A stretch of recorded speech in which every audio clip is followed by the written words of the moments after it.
Welcome back to my channel. तो बेटा आज शुरू करते हैं। देखिए मैंने पहले कबीरदास के साखी में से दो दोहों का जो भावार्थ था, जो व्याख्या थी, वो मैं पहले ही आपको समझा चुकी हूँ। शुरू करते हैं। तीसरा दोहा क्या है? सुखिया सब संसार है, खाए अरु सोवे, दुखिया दास कबीर है, जागे अरु रोवे। देखिए बेटे, सुखिया सब संसार है। कबीरदास जी के अनुसार ये सारी दुनिया क्या है? वो सुख से जी रही है। सारा संसार कैसा है? सुखी है। खाता है मतलब कमा रहा है, खा रहा है और सो रहा है। दुनिया में जब भी इंसान आता है तो उसका मकसद क्या होता है ना? कि आएगा, वो आजीविका कमाएगा, खाएगा और सो जाएगा। यहाँ कह रहे हैं कि ये संसार में जितने भी मनुष्य हैं ना, वो असली सुख, असली जो कह रहे हैं कि दौलत, असली जो वो मान बैठे हैं। क्या मान बैठे हैं कि आओ इस दुनिया में आए हैं, कमाएंगे, खाएंगे और सो जाएंगे, बस। दुखिया दास कबीर है, जागे अरु रोवे। प्रभु कह रहे हैं, कबीरदास जी कह रहे हैं कि दुखिया तो कौन है? दुखिया तो कबीरदास हैं। क्यों है कबीरदास दुखी? क्योंकि वो भगवान की असीम कृपा, भगवान के वियोग में जाग रहे हैं। भगवान की असीम कृपा को समझ गए हैं कि वो कैसे प्राप्त होते हैं और उनसे मिलने का रास्ता क्या है, वो ही ढूंढ रहे हैं और जाग रहे हैं और रो रहे हैं। ठीक है, कौन रो रहा है? कबीरदास। कबीरदास क्यों रो रहे हैं? क्यों रो रहे हैं बेटे? कि देखिए ये रहा, जो प्रभु के वियोग में जागते रहते हैं, वो प्रभु से मिलने के वियोग में पूरी पूरी रात जाग रहे हैं और असलियत उन्हें पता चल चुकी है कि इस दुनिया में अगर आए हैं तो मृत्यु ही सच है, मृत्यु ही जीवन का सच है। ठीक है, और आए हैं तो जब तक भगवान का स्मरण नहीं करेंगे तो मृत्यु के बाद मोक्ष की प्राप्ति नहीं होगी। और जिसने सच को जान लिया है, यहाँ कबीरदास ने सच को जान लिया है, ठीक है, वो भगवान को पाने के लिए रात दिन क्या कर रहे हैं? जग रहे हैं और रो रहे हैं।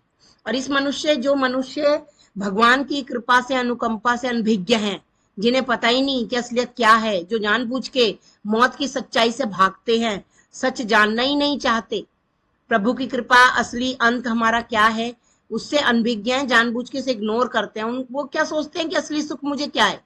मैं संसार में आया हूं, मैं खाऊंगा और सोऊंगा, मैं कमाऊंगा, खाऊंगा और सोऊंगा, बस मैं सबसे ज्यादा सुखी हूं। ऐसे लोग अपने आप को सबसे ज्यादा सुखी मान बैठे, जबकि वो सुखी नहीं है देखा जाए तो। क्योंकि मरने के बाद तो सब कुछ यहीं रखा रह जाता है बेटे, कुछ भी किसी का नहीं होता। ठीक है ना? तो यहाँ कबीरदास जी को इसकी सच्चाई का पता चल चुका है, इस बात की सच्चाई का, कि भगवान का स्मरण ही सच्चा सुख है। सच्चा चैन तभी प्राप्त होगा जब वो भगवान के दर्शन कर लेंगे, भगवान के स्मरण में अपनी जिंदगी काट देंगे।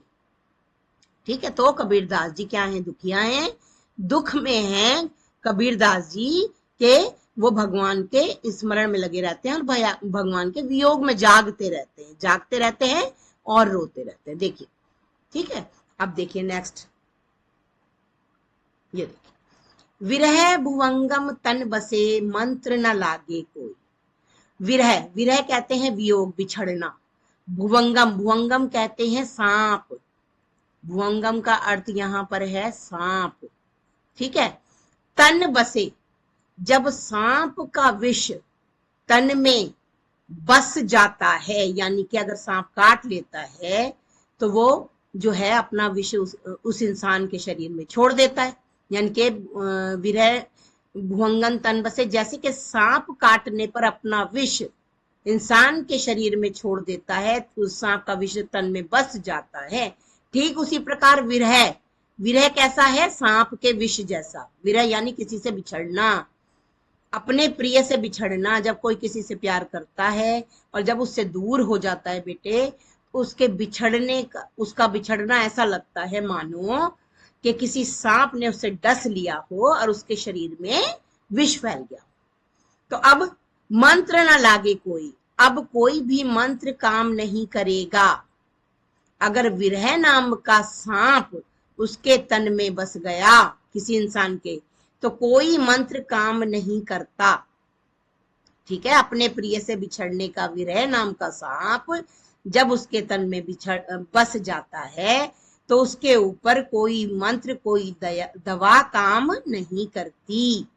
ठीक है, उसी प्रकार राम नाम यानी ईश्वर के वियोग में, यानी राम नाम के वियोग में, राम यहाँ पर एक नाम दिया है पर्टिकुलर, लेकिन हम यहाँ पर ईश्वर गए, वो कोई भी भगवान हो उनसे बिछड़ने का दुख बहुत बड़ा होता है। ठीक है, ईश्वर के वियोग में इंसान क्या करता है, जीवित नहीं, ना जीवे, जीवित नहीं रह पाता, मरण वाली स्थिति हो जाती है, मरने जैसा हो जाता है। और अगर एक दो कोई जी भी जाता है, मान लो जी भी जाता है, तो वो बौरा हो जाता है। बौरा कहते हैं पागल हो जाना। ठीक है, वो कहते हैं पागल हो जाते हैं, बौरा यानी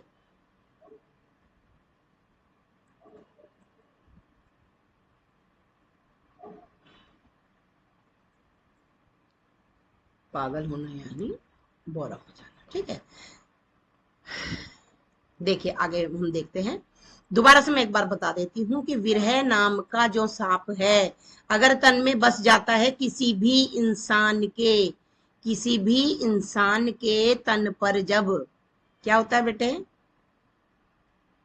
पेन ले लेते हैं, पेन।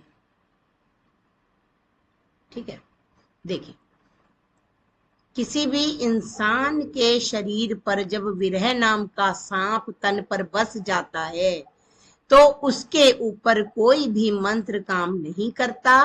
इसी तरह राम के वियोग में, राम अर्थात ईश्वर के वियोग में, ईश्वर से दूर रहकर भी कोई भी इंसान जीता नहीं है। और अगर वो जीता है तो क्या हो जाता है, वो पागल हो जाता है। उसकी स्थिति कैसी हो जाती है बेटे, पागलों जैसी। कैसी स्थिति हो जाती है, पागलों जैसी स्थिति हो जाती है। आई होप आपको ये दोनों दोहे बहुत अच्छे से समझ आ गए होंगे बेटे। कोई भी डाउट है तो आप मुझे कमेंट बॉक्स में लिख सकते हैं, मैं दोबारा से उसके ऊपर वीडियो बना दूंगी, आपके डाउट्स क्लियर कर दूंगी बेटे। तो चलिए, जब तक के लिए अपना ध्यान रखिए। Thank you so much, bye bye.